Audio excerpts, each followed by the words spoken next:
Bom dia, boa tarde, boa noite. Sejam todas, todos e todos muito bem-vindas, bem-vindos e bem-vindos ao Instituto Gatoed, a editora Gatoed. Esse aqui é o nosso evento feminista e hoje a gente está aqui com duas escritoras muito importantes dentro da cena, a Franci Rocha e a Gleice Correia Garcia. Elas são duas mulheres que fazem parte da Ecoadas, Mulherio das Letras Belém, né?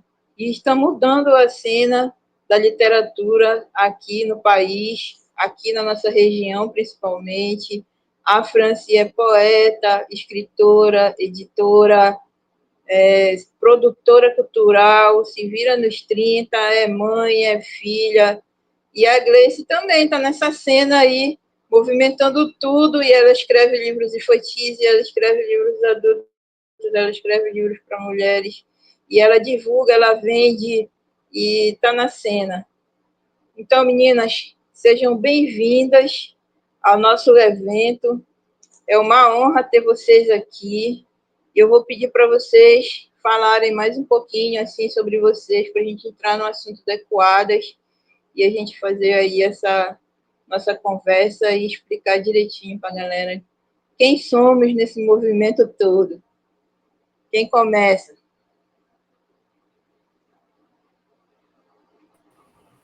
Vai, Gleice, que é a tua primeira vez. Quem Ah, é a Gleice eu ia dessa dizer cena? justamente para a Franci começar, por já ser experiente. Mas tudo bem, a gente começa. Sempre tem uma primeira vez para tudo, né? Bom, eu, antes de ser Gleice Correia Garcia como escritora, eu fui Gleice Garcia como professora de língua portuguesa. Eu sou formada em letras pela UFPA. E há 10 anos é que eu entrei nesse mundo maravilhoso da gastronomia, sempre me confundo, da literatura como autora, e não somente como a leitora, a apreciadora. Né? Então, exatamente agora, em 2025, eu completo 10 anos de literatura como autora. Eu comecei com o pé direito, porque em 2015, o meu primeiro livro, que é de crônicas, que tem o título de Miguxas e Outras Crônicas, foi premiado pela Academia Paraense de Letras. Foi uma surpresa para mim, uma grata surpresa, o meu primeiro livro iniciar e já ter uma premiação. E a partir dali, a partir daquela data, outros livros surgiram. Então, vieram alguns infantis. Veio Menininha, veio o Memórias de Quatro Patas, né?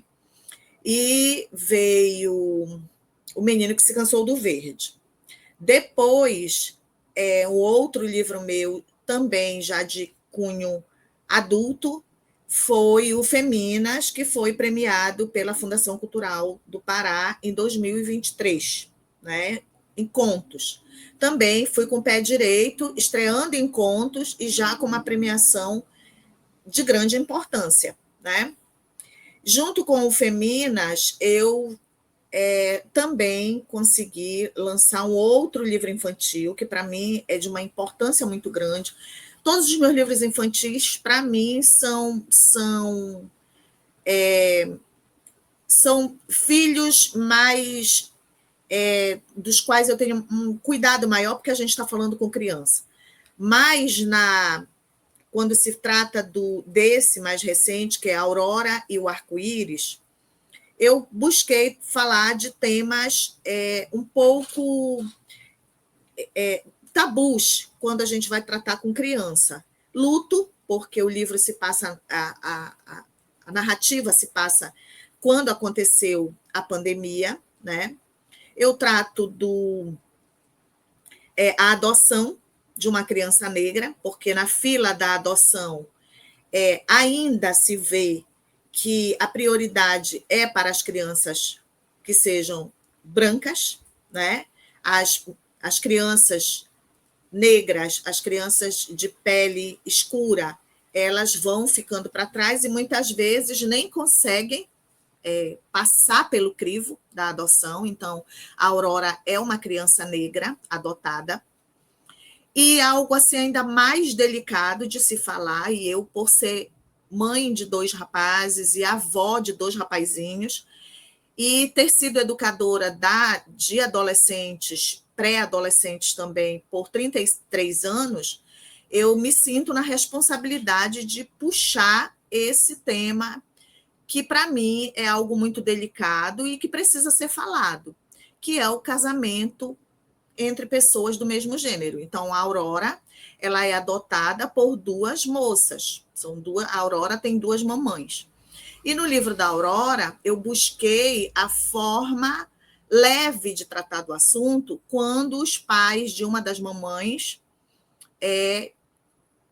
acolhe o casamento da filha, acolhe o amor da filha, e junto com esse casamento, junto com esse amor, vem o fato de quererem se tornar mãe de uma criança que elas venham a adotar. E quando a Aurora, quando elas são abençoadas pela adoção, os avós tomam a frente e dizem que não querem que a neta fique o tempo todo na mão de terceiros, e que eles querem cuidar da Aurora enquanto as mães trabalham. E assim a família da Aurora é formada. A família da Aurora é formada pelos avós, que são professores aposentados, e as mamães, uma é médica e a outra é piloto de avião.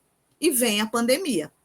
E no decorrer da pandemia, a Aurora percebe que não pode sair de casa, que as pessoas usam máscaras, e a Aurora passa por uma perda.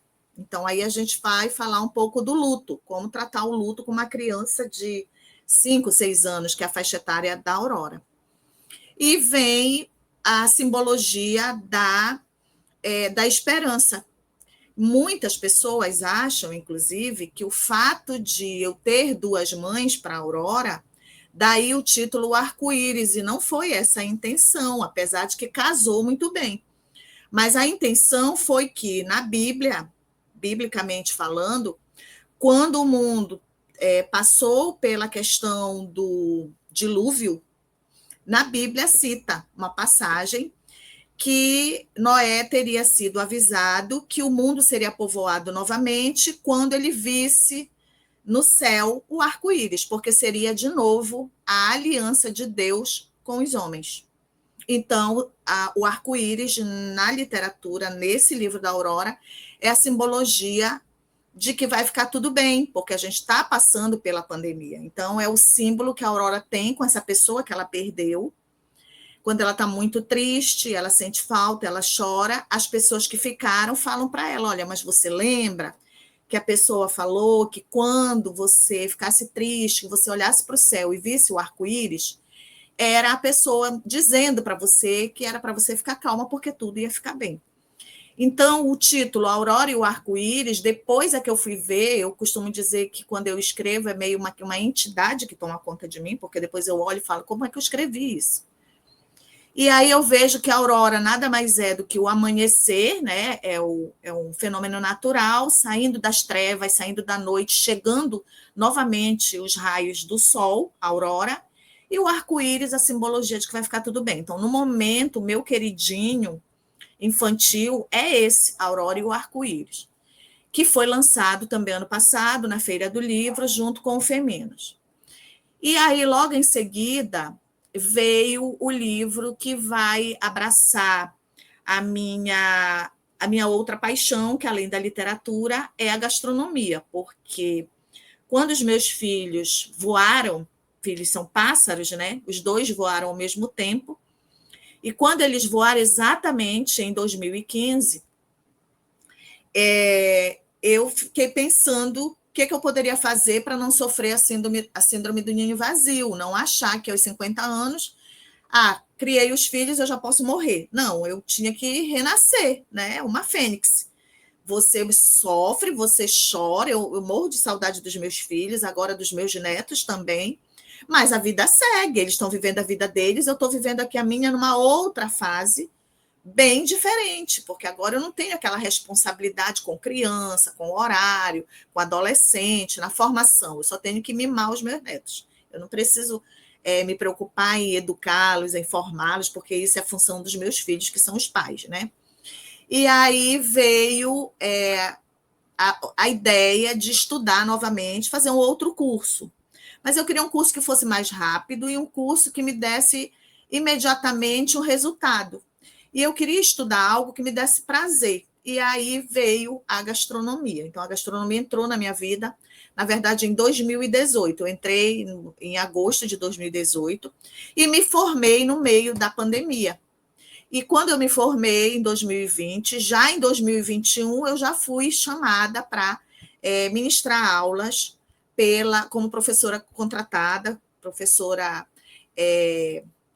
da UEPA. Então, é por onde eu ministro aulas de gastronomia. E daí veio a ideia do livro. Participei novamente de um edital, né?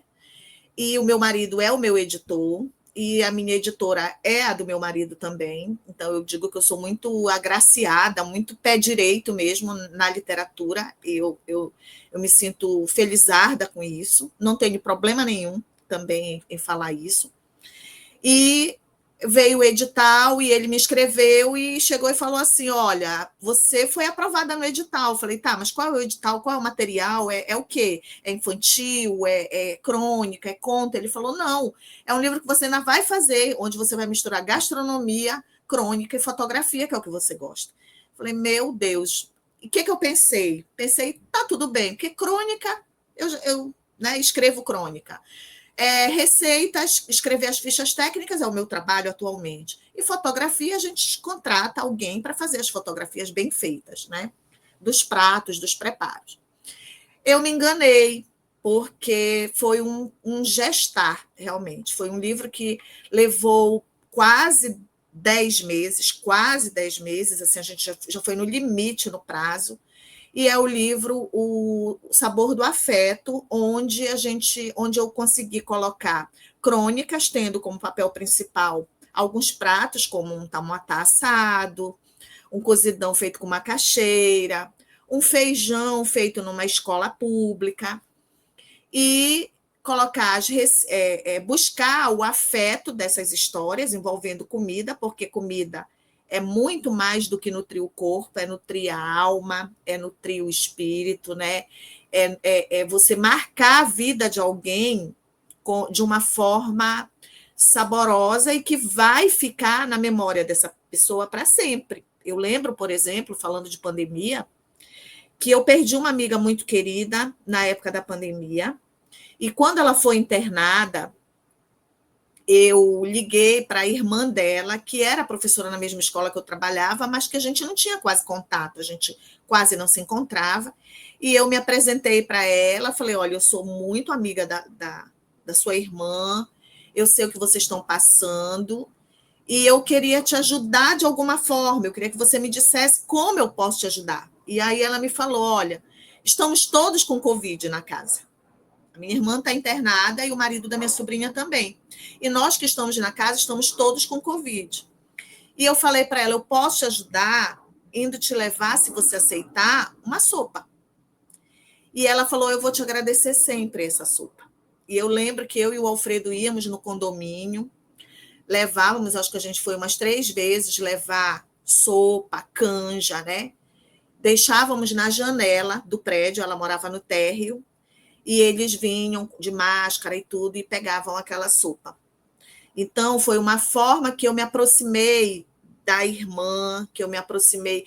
A filha já tinha sido minha aluna, a filha da minha amiga. Inclusive, no sábado agora é a formatura dela em medicina. E perdemos a minha amiga. Mas essa memória dessa sopa ficou para mim, ficou para eles. Então, é a memória afetiva, porque naquela hora não era só alimentar aquele corpo frágil, né? Aquele corpo tomado por aquela doença que a gente só tinha aquele momento, a gente não tinha o depois, a gente não tinha o amanhã. Mas naquela sopa eu quis demonstrar, naquela canja, naquela sopa, naquele caldo, que eu estava próxima, que eu estava sentindo a dor que eles estavam sentindo, embora eu não tivesse sido alcançada pelo vírus, né? Então, para mim, comida, além da literatura, a gastronomia são as minhas duas grandes paixões. E eu consegui colocar no livro Sabor do Afeto, que depois acabou que eu fiz as fotografias. Eu tive que preparar as fotografias, porque como a gente extrapolou muito tempo, a gente não tinha mais o tempo para chamar um fotógrafo para fazer. Então, o que eu fui fazendo? Eu fui fazendo os preparos e fui preparando as fotografias ao mesmo tempo. E eu tenho esse hábito.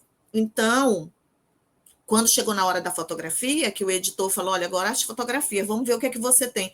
Eu tinha muita coisa, muita coisa. Então, as fotografias do livro também são minhas, que também é uma paixão minha, eu tenho vontade de cursar uma graduação em fotografia. E é um livro premiado pela Lei Paulo Gustavo, aqui por Ananindeua. E a minha premiação mais recente, aqui por Ananindeua, é a segunda edição do Menino que se Cansou do Verde, que, pelo título, você pensa, tem alguma coisa a ver com o meio ambiente? Não. Ele é um livro onde eu abordo a questão da mãe sobrepor a sua opinião sobre a opinião da criança. Ela gosta do verde, então, para aquela criança, tudo tem que ser verde, desde a hora que ela engravida. O quarto é verde, tudo é verde, ela escolhe uma escola verde, e o pai vai deixando que a mãe tome a rédea, né? Segure a rédea da situação. Só que ele começa a perceber que o menino está ficando triste, que o menino tá grandinho, já tem 9, 8 anos, 10 anos, e um dia, conversando com o filho, ele pergunta o que está acontecendo, e o filho fala que ele teve uma aula de biologia, e que a partir daquela aula, por conta de tudo dele ser verde, ele começou a sofrer bullying porque ele só é chamado na escola de clorofila. E é quando o pai resolve tomar a frente da situação e fala para a mãe, chega, por aqui basta, e a partir de agora, quem sai com ele para comprar as roupas sou eu. E ele leva o menino para fazer compras e fala para o menino, dá total liberdade para ele, você pode escolher as cores que você quiser, não precisa mais ser só o verde.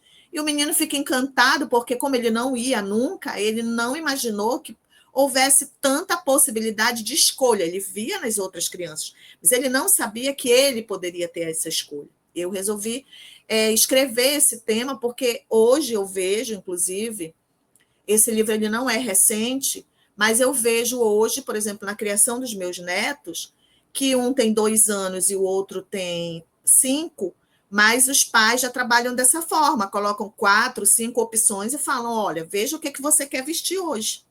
O meu neto mais velho, por exemplo, às vezes ele calça um tênis de uma cor, um tênis da outra cor, um vermelho e um preto. E tá tudo bem, entendeu? Então, eu tenho muito esse pé no infantil. Eu gosto muito de trabalhar com a literatura infantil. Então, basicamente, a minha história na literatura, ela está sempre envolvida com o infantil. Então, os meus livros infantis são, como eu falei, o mais recente, A Aurora e o Arco-Íris, O Menino que se Cansou do Verde, A Menininha, Memórias de Quatro Patas, e Estela e o Soninho e Fujão. Então, eu tenho 5 livros infantis, tenho 3 livros, pode-se dizer infanto-juvenil, adulto também, depende da leitura, né? Eu, como professora, eu digo que depende, não existe leitura fraca. Existe, no meu ponto de vista, como professora de língua portuguesa, o professor que não busca uma forma melhor de trabalhar, de desenvolver um trabalho mais profundo com a classe. Eu, como professora de português, eu tenho propriedade para falar isso. Então, a gente tem um leque de possibilidades aí que a gente pode trabalhar a literatura numa sala de aula, desde do maternal, né, desde o baby, porque hoje as crianças já nascem ouvindo historinha, quando os pais têm esse propósito, e levar até, enfim, colocar ali a semente e ela ir germinando, né? Então, basicamente, é essa minha trajetória na literatura. Falei muito, né?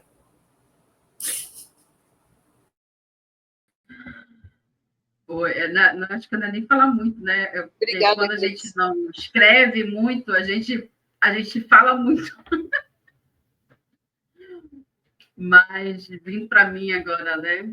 A minha trajetória com a literatura ela é relativamente recente, no sentido de escrever mesmo, de publicar. Porque eu digo que escrever, eu sempre escrevi.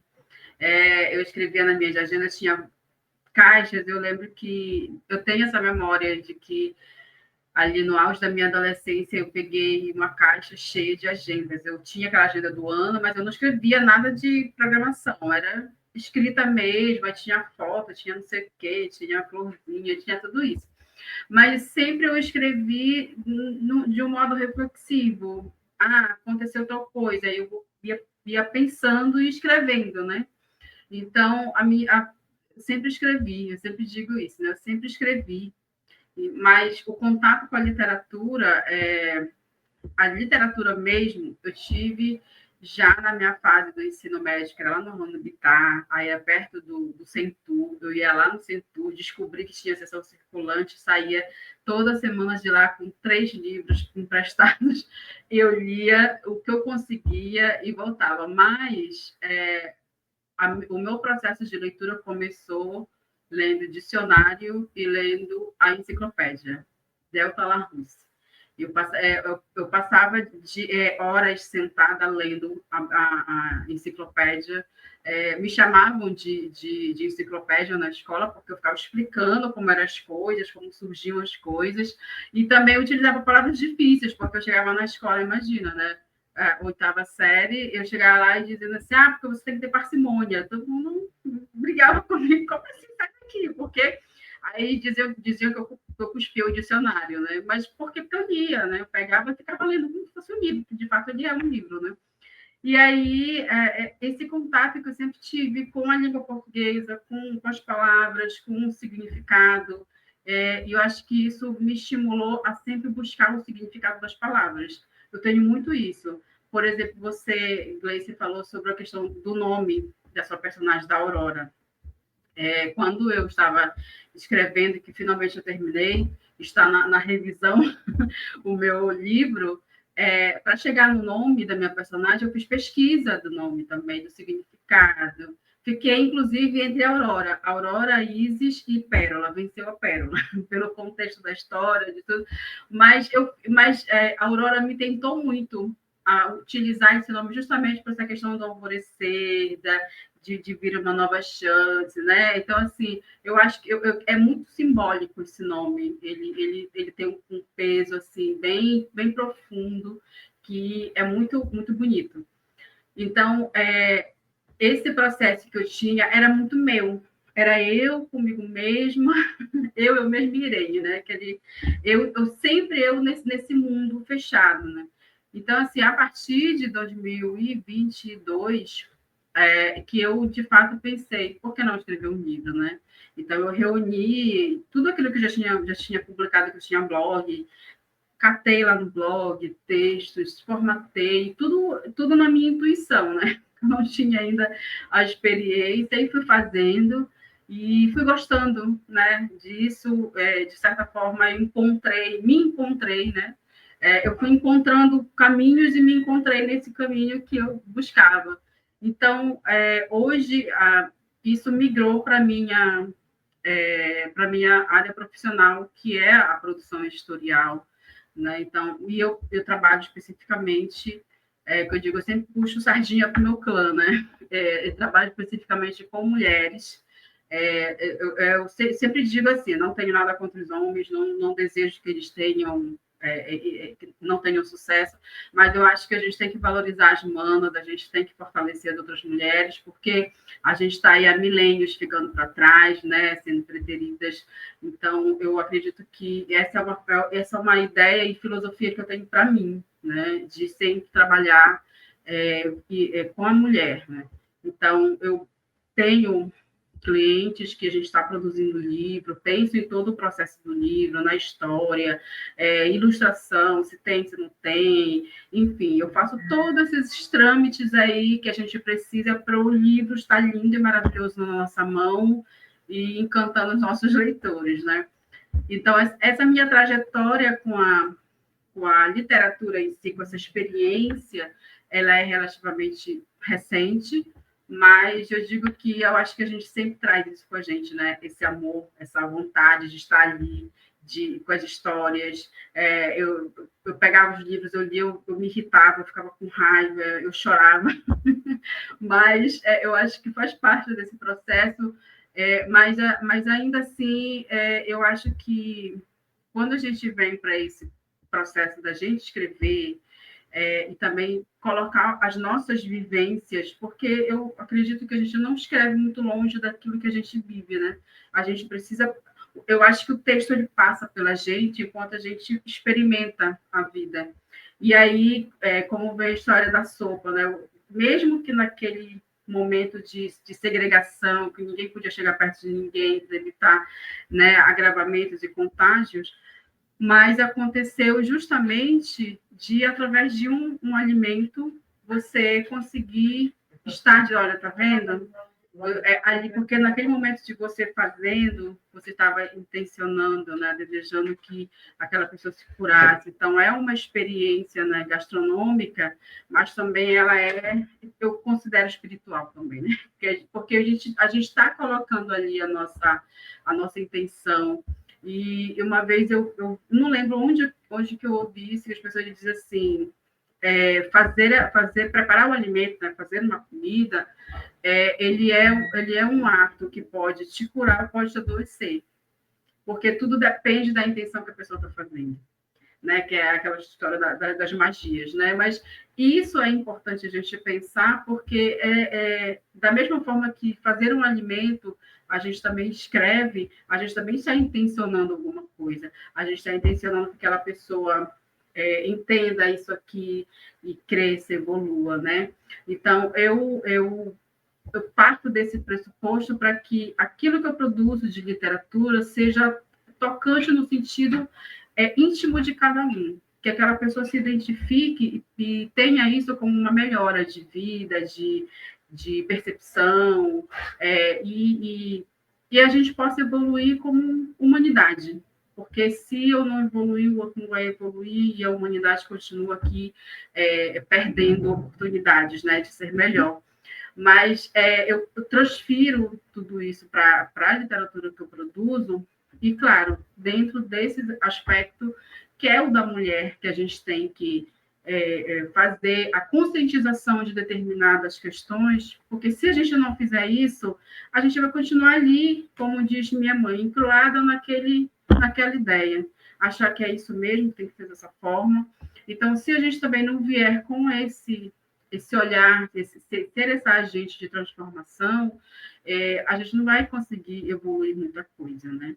Então, a literatura, nesse sentido, ela vem, para mim, dessa forma, com esses atravessamentos, né? Eu, particularmente, eu não consigo escrever sobre algo que eu não vivenciei, né? Não que tenha sido uma experiência minha especificamente, mas se eu não entender como é aquele processamento emocional, eu não consigo escrever sobre ele. É por isso que também que eu escuto a história das pessoas, porque ali eu tenho essa troca, eu tenho esse momento da empatia, do entendimento, e aí eu consigo transformar isso numa literatura que seja edificante de alguma forma. Mas, claro, né? Eu tenho que estudar muito, a gente tem que pesquisar muito.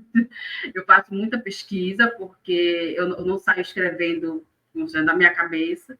Mas um ponto que a Gleice falou, e eu concordo com ela, porque uma entidade vem, né? Às vezes eu acho que comigo acontece mesmo, porque às vezes eu acho nos meus cadernos, mas quando que eu escrevi isso? Em que momento eu coloquei isso aqui? Mas depois digo, mas não é que faz sentido? Mas olha, e aí é aquela questão, às vezes eu acho que a gente está tão ali absorto em alguma coisa que a gente não percebe que a gente fez uma anotação. E aí a gente deixa lá, guardadinha ou não, né? E, então, assim, eu tenho muito isso também, de ter alguns momentos assim que eu não tenho a consciência completa de quando aquilo foi escrito, de qual é o contexto, mas eu percebo que são coisas importantes que se está ali é porque precisa estar ali. Eu tenho muito isso comigo, né? Então, vou fazer igual a vez, estou falando demais também. Leila.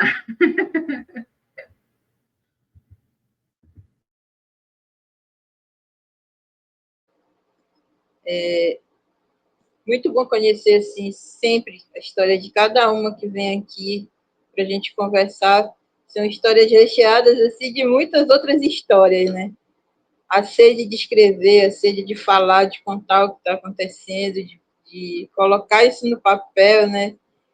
Isso é muito interessante e eu concordo com vocês que a gente não escreve muito longe daquilo que a gente está vivendo, né?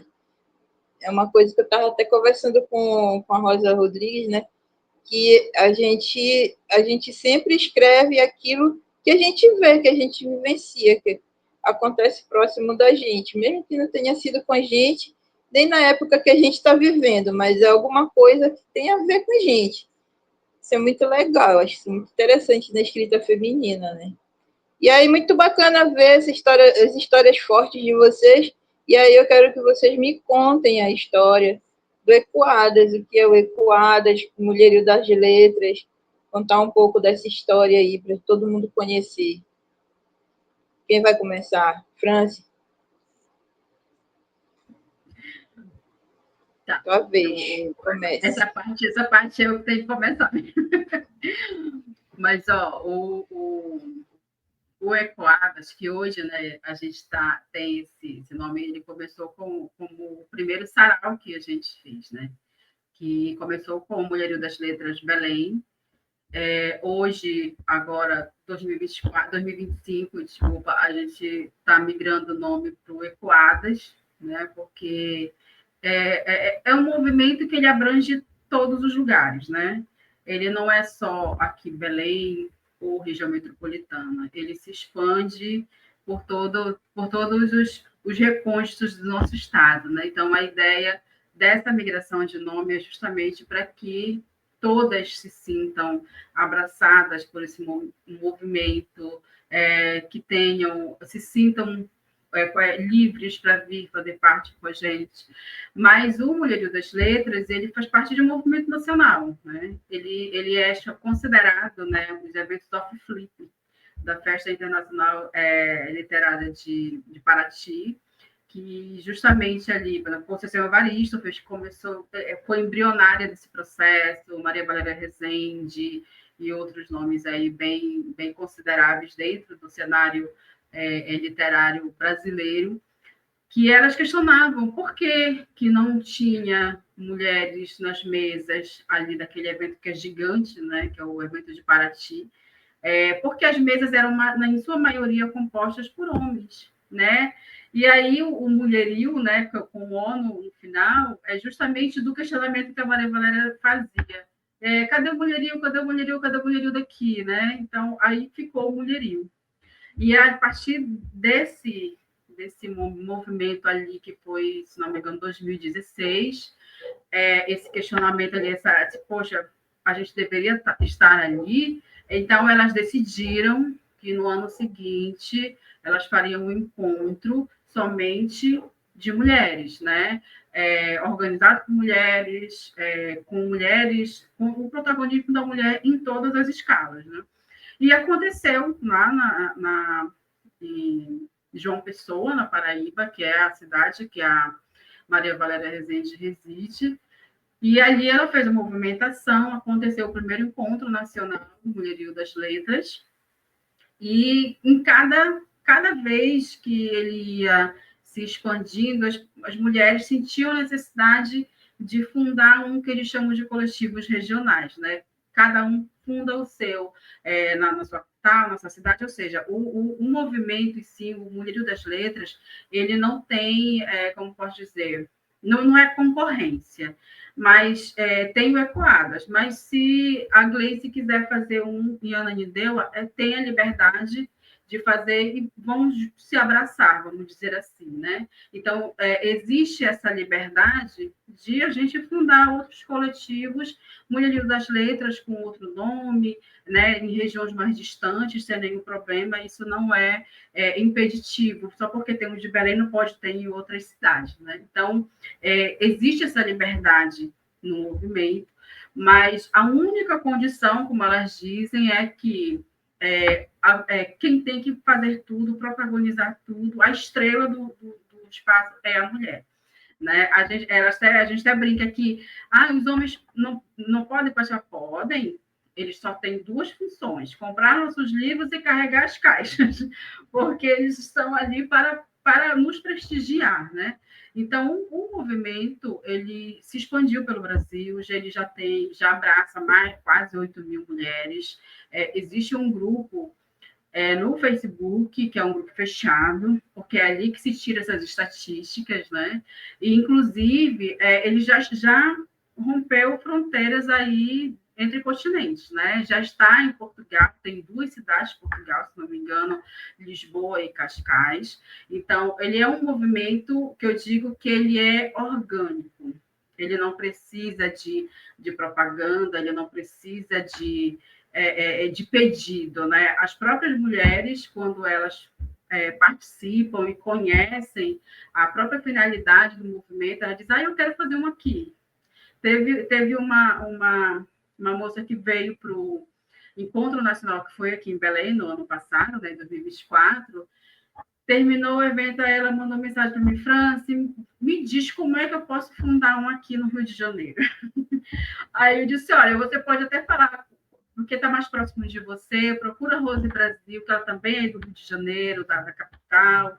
Aí ela é ótimo. Enfim, agora ela pediu, um mês atrás, ela pediu para fazer um vídeo de boas-vindas, porque elas fundaram o Disque Mãe região e pediram vídeos de felicitações, né?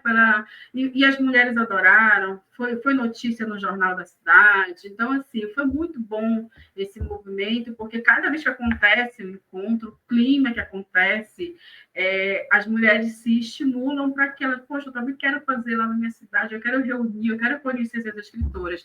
Então, o Mulherio das Letras, ele tem essa finalidade, não de triar a mulher pelo que ela escreve, mas é conhecer as mulheres que escrevem. Eu sempre digo isso. Nós queremos conhecer as mulheres que escrevem. Eu não estou aqui para dizer se a escrita da Gleice é boa, se a da Leila não é essa a finalidade. A finalidade é, vocês escrevem, então entra aqui, estamos precisando ouvir vocês. Porque cada uma de nós tem um direcionamento de escrita. Até na minha conversa com a Leila, eu falei, tem lugar para todas. Não existe a necessidade da gente disputar espaço, porque cada uma de nós tem um público específico, a gente escreve de um jeito próprio, único, a minha escrita pode tocar de um jeito, a da Gleice de outro, a da Maria, da Antônia, e assim por diante. O importante é que a gente saiba que cada vez mais tem mulheres participando e publicando, conseguindo mostrar e se fazer conhecida, né, naquilo que ela produz. Então, o Mulherio das Letras é isso. E aqui no nosso estado, a ideia justamente do nome resgatando isso é que o Ecoadas que surgiu lá do nosso sarau, né? Que a nossa voz precisa ecoar. Então, a gente precisa desse espaço, surgiu desse movimento ali, o nosso sarau, mas o sarau não é do Mulherio das Letras, aí a gente pensou, então Ecoadas. E aí pegou, todo mundo gostou, foi pegando, ficou muito bacana, assim, então vai ser Ecoadas agora, vamos migrar para que a gente seja também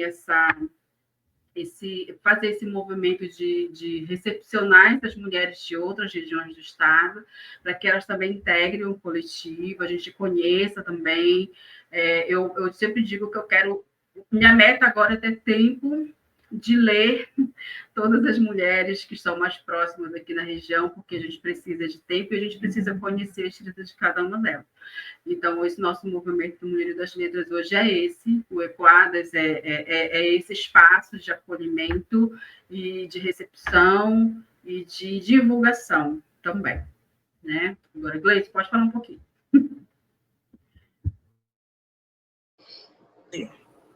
Gleice, fala para a gente um pouco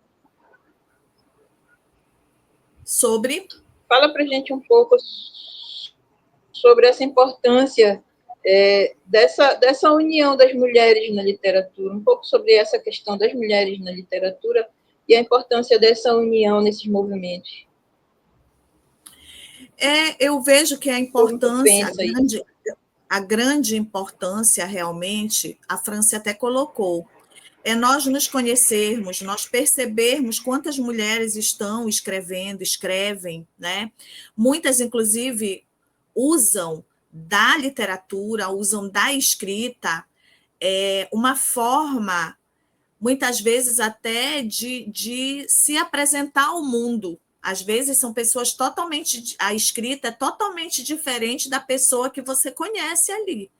E muitas vezes você vai ler as narrativas, os contos, as crônicas, os ensaios, né, a poesia mesmo, e você passa, de uma forma ou de outra, a conhecer um pouco da intimidade daquela pessoa. Eu posso falar, por exemplo, do livro da France que eu tenho, que é o Penso, Penso que Chega a Doer, não é isso? O título?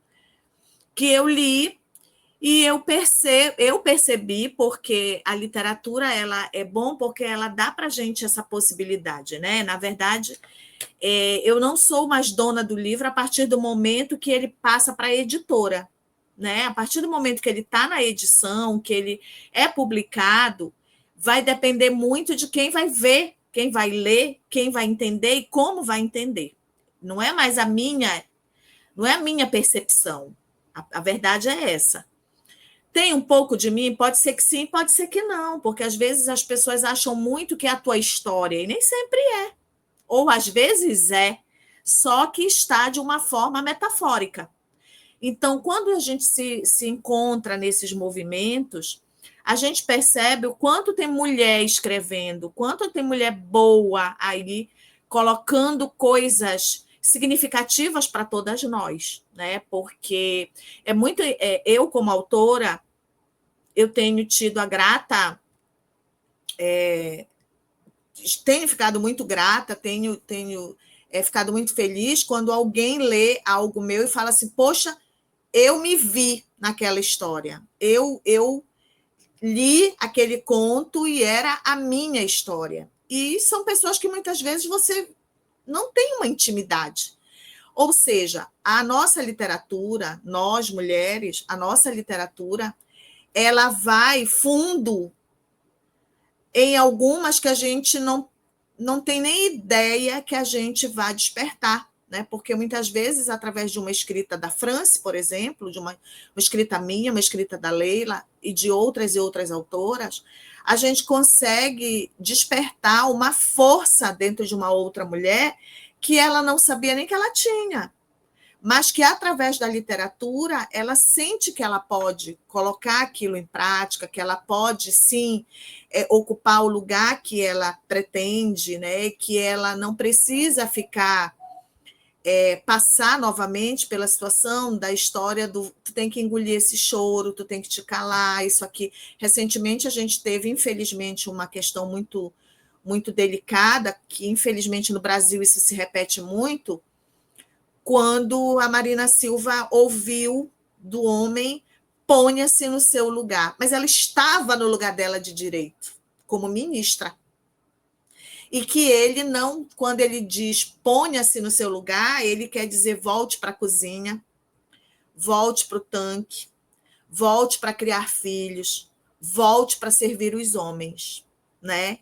E nós, como escritoras, nós podemos dizer que na escrita, nós estamos dizendo, esse aqui é o meu lugar de fato, onde eu tenho voz, onde eu posso colocar o que eu sinto e tentar alcançar o maior número possível de manas, de amigas, de companheiras, embora não tenhamos intimidades com essas pessoas. Eu vejo que, através da literatura, através desses movimentos, como o Mulherio, como o Ecoadas e tantos outros que nós temos, é o momento em que as mulheres, de fato, se dão as mãos. Eu uso muito como simbologia o girassol, né?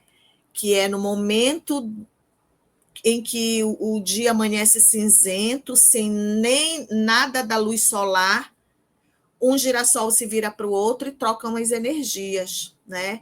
Então, eu vejo que o Mulherio, o Ecoadas, é esse momento de não eu ser protagonista. Eu não tenho que querer ser a protagonista, mas eu tenho que tentar olhar para frente, olhar para o lado, olhar para trás e ver com quem eu posso, de fato, trocar uma energia. Quem é que está precisando da minha energia e qual energia também eu posso receber. Mas eu acho também importante eu colocar que, infelizmente, mesmo nesses movimentos, a gente ainda vê de uma forma torta pessoas que querem se sobrepor às outras. Mesmo participando de alguns movimentos, eu percebo isso. E eu sou muito assim, quando eu percebo, eu sou muito caracol, eu me encolho na minha casca. Eu não sou de me impor realmente. Eu lembro que quando eu participei do Mulherio, numa conversa com a professora Cris, eu disse para ela, eu ainda acho muito estranho quando eu digo eu sou autora, porque eu vejo que eu estou engatinhando. Muita estrada eu tenho pela frente ainda. Eu sou uma aprendiz, na verdade. Mas participando de movimentos de mulheres, eu percebo que, infelizmente, muitas vezes o discurso é da boca para fora. Quando a gente está ali dentro, há sim algumas que querem um protagonismo. E isso faz com que outras se encolham. Às vezes nem comecem algo, porque acham que aquela pessoa sabe mais, que aquela pessoa ela é mais capaz, quando não é isso. Eu digo como escritora que a escrita, é como a Franci fala, a escrita sempre esteve dentro dela. Então, a escrita ela está dentro de nós. O que a gente não sabe, muitas vezes, eu, graças a Deus, já passei dessa fase, a Franci, a Leila, você, Leila, mas quantas tentaram começar e, por conta de um protagonismo de outras pessoas, de outras mulheres mesmo, não conseguiram sair do casulo, sair da sua casca, porque eu nunca vou conseguir chegar ali. Então, eu vejo que o objetivo mesmo desses movimentos, do Mulherio, do Ecoadas, precisa ser esse de vamos puxar quem está lá embaixo, vamos puxar aqui. A gente não precisa, como a Franci falou, a gente não precisa estar uma passando a perna na outra. Não há essa necessidade, porque há espaço para todo mundo, né?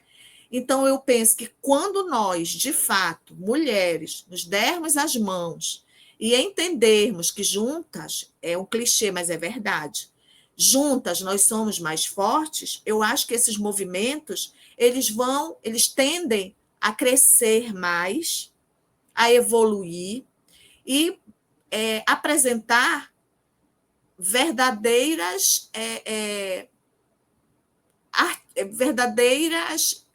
me foge a palavra, mas surpresas para a gente, porque às vezes aquela que está ali caladinha, uma hora que aparece para escrever, você fala, caramba, foi essa pessoa que escreveu isso? Pô, não imaginava que ela era tão boa na escrita, porque tem pessoas que têm uma escrita que logo abraça as outras, né?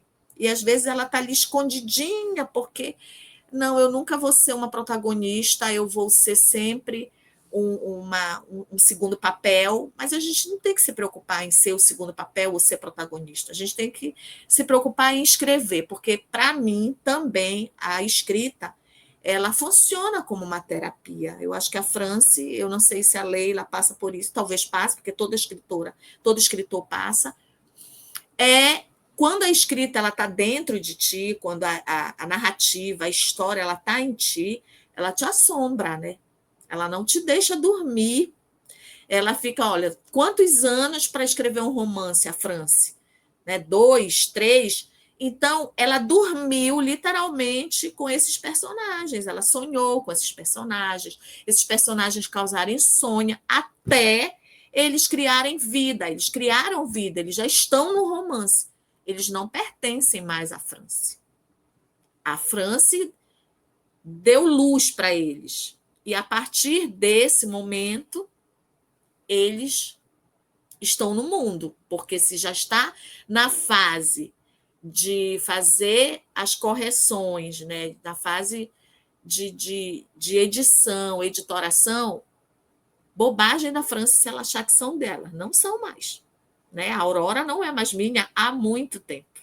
Já tá. E as minhas personagens do Feminas, que são todas mulheres, né? Todos são 8 mulheres principais, personagens principais. E é muito bacana a gente ver que criam vida e que vão dar a sua mensagem. Não é a Gleice, não é a France, não é a Leila. São os nossos personagens, as nossas personagens que têm toda essa força.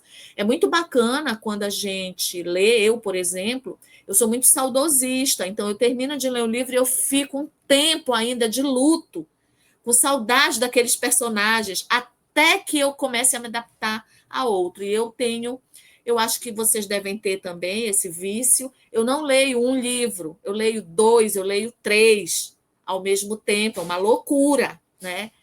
Mas todos nós que somos da literatura, nós somos loucas. Quem achar que nós somos normais está enganado, porque nós não somos normais. Nós somos completamente fora da caixinha, e isso é muito bacana.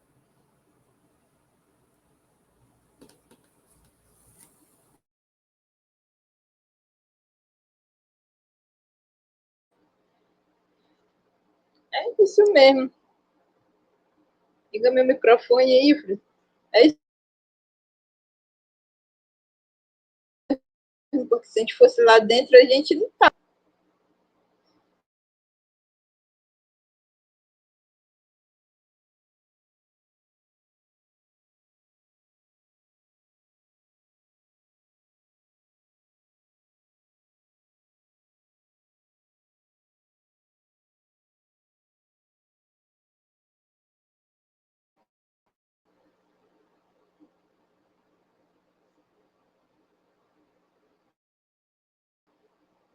Ligou?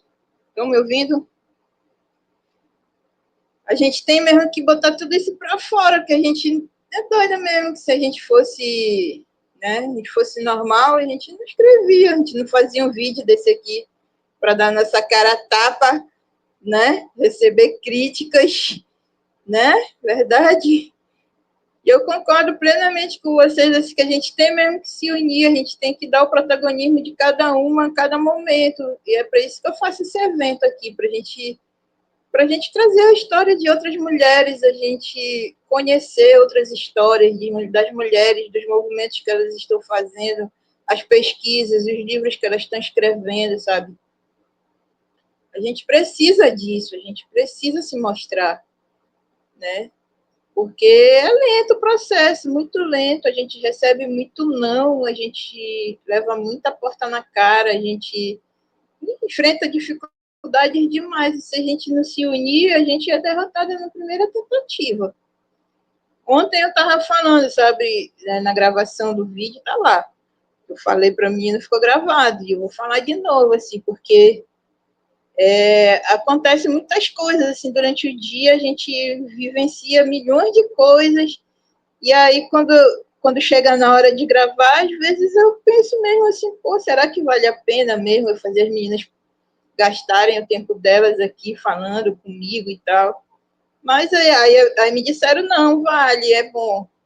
Então bora continuar. Se vale, a gente continua, né? Mas eu acho que sim, eu acredito que sim, por isso eu estou fazendo, né? E eu espero que esse evento a gente alcance muita gente e muita gente escute nossa voz, assim. Porque a literatura está ganhando força, a literatura feminina, feminista, está ganhando força e a gente vai conseguir fazer cada vez mais coisas, a gente produzindo nosso próprio livro. Cada uma de nós produz o seu próprio livro, né? A partir do momento que a gente mesmo escreve, a gente edita, a gente lê, relê, a gente corrige, aí às vezes ainda sai com algum errinho ali, que quando é a gente mesmo que escreve, sempre fica, a gente sempre passa batido, porque a gente, né, tem todas aquelas coisas. Mas é isso, acho que a gente se unindo, eu acho a história do Mulherio muito linda, por isso eu estou aí fazendo parte. Eu acho que a Quadras tem tudo para ganhar força e a gente voar e conquistar o mundo. Não é isso, Franci? Conta aí, Franci, quais são as próximas ações do Mulherio do Equadas? Exatamente. Antes de falar das nossas próximas ações, eu só quero fazer duas considerações, né? Uma que a Gleice falou com relação a escrever esse livro que já está na fase lá da leitura crítica, né? Tem uma amiga fazendo isso para mim. E, de fato, é interessante que, quando eu mandei para ela, parece assim que veio uma paz dentro de mim. Eu digo, gente, eu não sabia que existia essa parte, porque eu vivia, como disse a Gleice, dormia com os personagens, sonhava com os personagens, eu comia, eu tomava banho, porque às vezes eu estava tomando banho, eu pensava, nossa, mas naquela parte lá, naquele capítulo, eu digo, gente, mas eu estou dentro do banheiro, não posso nem lavar o cabelo direito. E, de fato, é isso, né? Então, aí, quando eu terminei, eu mandei lá para a Sueli está aqui, faça a leitura, nanã. Aí passou uns dias, eu fiquei assim, sabe quando você fica com um vazio? Eu digo, gente, mas o que eu estou sentindo? Aquelas vozes todas que ficavam na minha cabeça silenciaram. Aí eu fiquei assim, é porque de fato eu concluí o livro. Eu digo, olha, e assim, uma correção que a Gleice falou, 2, 3 anos, não, amiga. Eu estou com esse livro aí empacado desde que eu estava grávida. Minha filha vai fazer 13 anos no dia 11 de julho. Então, são 13 anos com essa história aí, pelejando.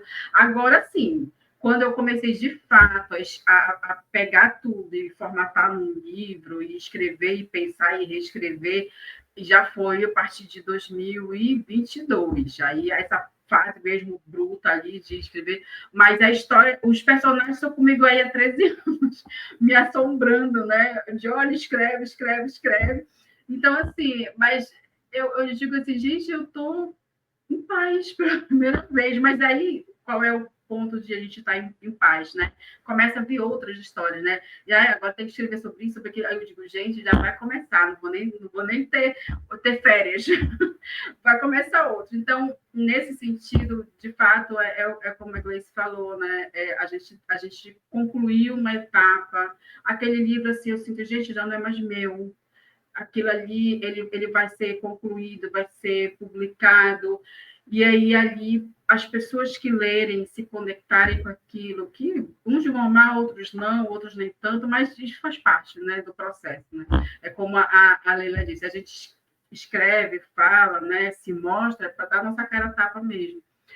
E a outra consideração, né, é sobre essa questão dos espaços, né? Um dos objetivos de trazer o Equadras, estirando, né, fazendo essa modificação de nome, é justamente trazer esse sentimento, né, essa ação de unificação. Porque eu acho que, assim, é como eu digo, geograficamente é impossível a gente estar em 2 lugares ao mesmo tempo. Então, as ações do Mulherio aqui em Belém, nem sempre eu vou conseguir, mesmo que seja aqui do lado, em Ananindeua. Mas já temos ali a Gleice, a Helenice, que também é de Ananindeua, tem outras pessoas que são de Ananindeua, já tem outras que são de Santa Isabel, tem uma que é de Capanema, que está no nosso coletivo, a Minerva, que é de Cotijuba. Então, ou seja, nós estamos espalhadas, mas também unidas. Então, cada uma de nós promove uma ação naquela localidade que a gente vive, que a gente, né, tem o nosso cotidiano. E esse é o objetivo, que é justamente que eu não concorro com nenhuma delas. Eu não conheço a realidade de Ananindeua, que está aqui do lado. Imagina de Cotijuba, que está mais longe, de Capanema, que está não sei quantos quilômetros de Belém. Então, para mim, o sentido, né, de ser uma equada, né, o Mulherio das Letras Equadas, é que ele vai existir naquela localidade, a partir das mulheres, reconhecendo as mulheres que escrevem ali, naquele espaço, mas elas vão fazer essa promoção, digamos assim, do movimento, das ações, integrando com a gente, porque não tem como a gente, toda vez, vai todo mundo de comboio para Cotijuba, vai todo mundo de comboio para não sei para onde. A gente não tem como fazer isso. A ideia é a gente conhecer, fazer, mesmo que seja nosso, né? Fazer um censo nosso para saber onde estão essas mulheres, quem são essas mulheres, o que é que elas publicam, e a partir disso a gente se conhecer, se reconhecer, se ler, né? Conversar, quando possível, se encontrar pessoalmente, mas em nenhum momento a França ser mais importante, ou a Gleice, ou fulano, nós todas somos iguais. Eu digo que é isso que eu invejo, né, na relação que os homens têm, que eles são muito corporativistas. Porque um homem nunca derruba outro homem, não importa que ele pode ter cometido um crime, mas ele não vai derrubar o outro homem. Quando a gente vê nas relações entre mulheres, infelizmente a gente ainda está longe dessa evolução, mas eu acredito que isso é fruto de uma educação que a gente recebe aí ancestral, de que mulher tem que fazer desse jeito, mulher tem que se vestir daquele jeito, que a mulher tem que lutar para ter, para ser mais, digamos assim, bem comportada, porque ela tem que casar com o cara mais rico. Por quê? Porque antigamente era aquela questão de que era subsistência. A gente não tinha a liberdade, a gente não tinha direito à herança, a gente não tinha direito à moradia, a gente não tinha direito a nada. Então, se a gente não casasse, se a gente não estivesse ali regido por um guardião, que geralmente era um homem, a gente ia morrer, né? Ou a gente ia se prostituir, ou a gente ia ser serviçal na casa de alguém, ou a gente ia morrer de fome, né? Então, esse contexto aí, importantíssimo, eles apagaram para parecer o quê? Que as mulheres são interesseiras, que as mulheres são corrupteiras, que as mulheres que são esse mal, né? E, na verdade, não é. Então, eu acredito que a gente precisa também, enquanto coletivo, atuar na desconstrução dessas ideias. E eu entendo que desconstruir isso é eu não rivalizar com a outra. Então, assim, em todo momento a gente recebe essas que são crimes, né? Difamações, algumas calúnias. A gente tenta pormenorizar por aqui, mas são coisas que são difíceis. Porém, eu acredito que não enfrentar seja uma boa solução, até porque se eu não tiver a intenção de fazer algo, eu não tenho por que me defender. Eu entendo assim. Se alguém está dizendo que eu fiz algo, então, por favor, querido, prove. Então, eu acho que essa é a maneira que a gente tem de ir desarmando esses conflitos e também, como a Gleice bem colocou, né? Esses conflitos que se formam coagem mulheres que que teriam, né?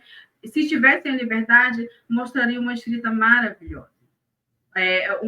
Ou talvez uma liderança, né?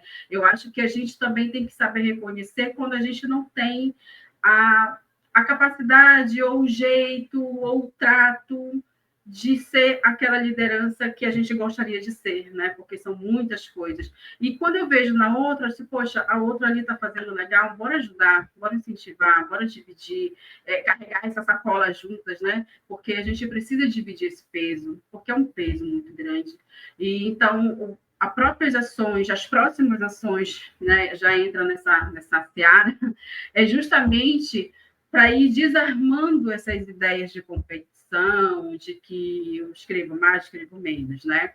Então, uma das ações que a gente tem que, inclusive, a própria Gleice aqui, ela vai nos ajudar, né? Que a gente vai começar a organização de uma antologia, de uma coletânea antologia das mulheres das equadas, né? Então, no Encontro Nacional, que aconteceu em 2024, nós tivemos um varal verso poesia. Então, várias mulheres escreveram texto, deixaram ali, nós guardamos daqui com muito carinho, né, os papeizinhos, e aí eu convidei a Gleice para fazer esse trabalho, né, de triar, e ela disse, olha, você tem vários textos aqui, e aí a gente vai fazer os procedimentos, né, de convidar, perguntar se elas querem fazer parte, para que a gente também possa abrir espaço para outras, de outras cidades, de outras regiões do nosso estado, para que a gente tenha, com o maior número possível, com maior diversidade de regiões,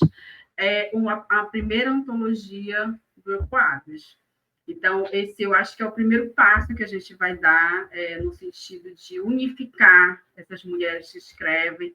Então, já é um trabalho bem grande que a Gleice aceitou aqui fazer essa parceria de trabalho. Além disso, né, nós estamos tentando achar um espaço, né, que a gente possa fazer ações recorrentes, né? Por exemplo, uma vez ao mês ter um encontro, uma roda de conversa, um bate-papo, né? Justamente para que a gente possa ter o diálogo, essa construção, como está vendo aqui, essa conversa que você está promovendo, que é muito importante de a gente ouvir. E eu te digo, uma vez que eu ouvi de uma moça que eu entrevistei no meu projeto, no Escreva-se, ela disse assim, Franci, às vezes, a gente só precisa alcançar uma mulher. A gente não precisa alcançar 10 deles. Às vezes, é uma que a gente precisa alcançar e a gente já fez no nosso trabalho. Então, a gente, por essa questão da rede social, a gente é muito levado para essa questão da quantidade, né? Muitos likes, muitas visualizações. E, às vezes, a gente tem 50, 60 visualizações, mas talvez essas 50, 60 pessoas que viram o vídeo foram justamente as que precisavam daquilo. Então, eu entendo que esse movimento que a gente faz, que também é um processo de desconstrução que a gente vai trazendo essas ideias, renovando essas ideias dessas mulheres, é um trabalho que a gente faz que é invisível. A gente não tem a dimensão dele, assim como o que a gente escreve. Então, as próprias ações do Mulherio, eles vão por esse caminho também porque a gente não sabe quem a gente está alcançando, de que forma a gente está alcançando. Mas eu lembro que eu fui assim, muito timidamente para um evento que eu fui convidada. Eu disse, mas o que eu vou falar lá, gente? Aí eu comecei a ler, que são Cartas da Pérola, que faz parte do meu romance, né? Comecei a ler Cartas da Pérola, tinha um músico lá, começou a dedilhar no violão, ficou até bonito. Quando eu terminei, veio uma professora lá, a Diana Nideua, e ela falou assim, ela veio praticamente com lágrimas nos olhos, me agradeceu e disse assim, nossa, o que você leu para mim ali foi perfeito, eu precisava daquilo. E eu vim com aquilo assim, gente, olha só, eu achava que ninguém estava prestando atenção, porque eu comecei a ler, certo, ninguém está prestando atenção, ou seja, a vaidade ali, né? Querer ser vista, querer ser compreendida, e aquela pessoa que viu, ela não estava me olhando, eu não estava vendo, ela não estava no meu campo de visão. Então, isso para mim ficou claro que nem sempre eu vou ver as pessoas que vão ser profundamente tocadas com aquilo que eu escrevo.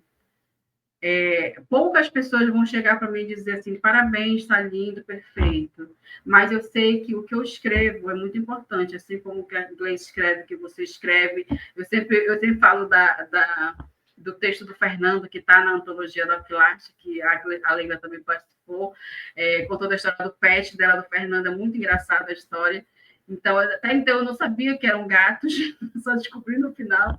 Então, assim, teve uma surpresa, mas foi muito bacana, foi muito bom. Então, ou seja, são histórias que a gente lê que a gente não sabe como aquilo vai atravessar a gente. E eu entendo que esse movimento do Mulherio das Letras, como eu falei lá antes, ele é orgânico, ele não é algo que a gente determina, tem que ser desse jeito, não.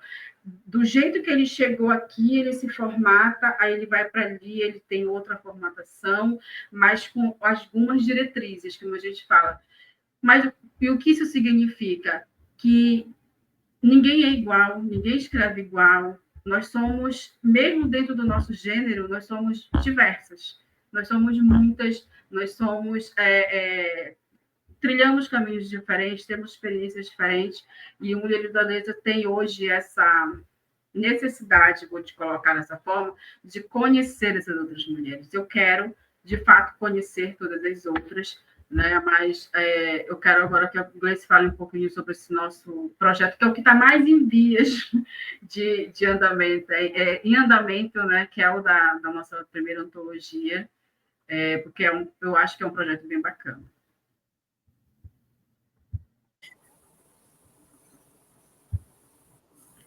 Não, na verdade, eu não tenho muito o que acrescentar, né? Eu fui convidada para fazer parte, a gente já começou a fazer aquela primeira triagem, e a expectativa é de que a gente consiga realmente fazer, sair somente da ideia, mas que a coisa crie corpo realmente. É algo que vai levar tempo para ser feito e que, quando acontecer, realmente a gente vai poder ter de forma material algo que até no momento, presente momento, está somente ainda a gente pode falar na nuvem, né? Está ainda numa ideia, num sonho, mas é um sonho coletivo, e eu creio que, quando acontecer, vai ser bem interessante, vai ser muito gratificante para todas as mulheres que estiverem participando da coletânea. Então, basicamente, é isso que eu tenho para falar. Eu acho que a gente vai ter mais para falar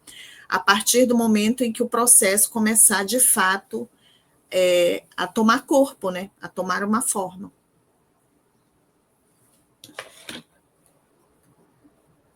Meninas, nosso tempo acabou. Foi muito bacana a nossa conversa. Conhecer mais vocês, conhecer mais a produção de vocês, conhecer mais sobre Ecoadas, sobre o mulherio. Eu espero que todo mundo que assista curta essa história, que as mulheres que assistam e escrevam entrem no nosso coletivo, que é para a gente juntar cada vez mais forças. Foi muito legal tudo que vocês trouxeram. Eu quero agradecer muito e dizer que é uma honra conversar com vocês. Muito, muito, muito obrigada mesmo. E até a próxima. Eu quero que vocês se despeçam, falem mais alguma coisa. Diz aí, Francis. Quer se despedir? Quer dizer alguma coisa? Deixar uma mensagem? Um convite? Bom, agradecer, né, o espaço. É muito importante que a gente consiga ter esses encontros, esses momentos, né? A gente vai conhecendo as ideias das outras, vai também ajustando, pensando, reconsiderando as nossas e chegando num senso comum, né? Então, acho que é muito importante a gente ter esses espaços, ter esses momentos, de diálogo, de trocas mesmo, de se conhecer, de se ouvir. E é um trabalho muito importante que você faz e é muito maravilhoso. Eu digo isso de coração, porque é muito importante que cada vez mais a gente abra esses espaços, né, para outras mulheres, e a gente consiga ir expandindo essa ideia. Então, coletivo, né, o Equadas, só tenho a agradecer esse momento e com certeza teremos ou muitos outros. Muitos outros, teremos muitos outros. Gleice. Também eu quero agradecer a oportunidade, né? É sempre importante, é sempre enriquecedor a gente trocar ideias, a gente perceber que a gente não está só, né? Que a gente não está sonhando sozinha, que é possível fazer, e reforçando a minha fala de que, quando a gente se reúne, quando a gente se dá as mãos, quando a gente se vira uma para outra, a coisa acontece de forma melhor, de forma mais prazerosa e de forma que frutifica, acaba frutificando, né?